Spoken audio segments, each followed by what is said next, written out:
शेवगावमध्ये देशी विदेशी एकाच छत्राखाली, छत्रही विनापरवाना, दारूबंदी विभागाचे अक्षम्य दुर्लक्ष। शेवगावमध्ये देशी आणि विदेशी एकाच छत्राखाली विकत असल्याचे चित्र दिसत आहे।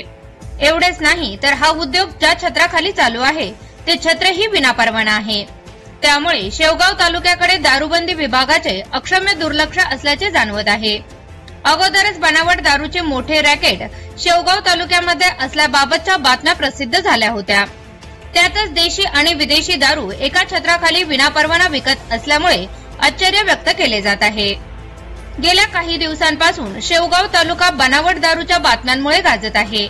आता शेवगाव मधील एक व्हिडिओ सोशल मीडियावर व्हायरल झाल्यामुळे परत एकदा दारूबंदी कायद्याच्या कार्यक्षमतेवर प्रश्न निर्माण झाला आहे। संबंधित व्हायरल झालेल्या व्हिडिओमध्ये या काउंटरमध्ये देशी आणि विदेशी मद्याच्या बाटल्या एकत्रित विकल्या जात असल्याचे दिसत आहे। त्यामुळे हा उद्योग दारूबंदी विभागाच्या आशीर्वादाने तर चालत नाही ना।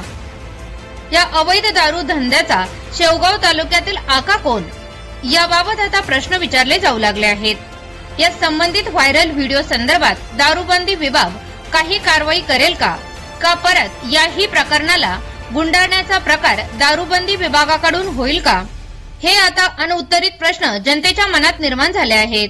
प्रतिनिधी आयाज शेख, शेवगाव।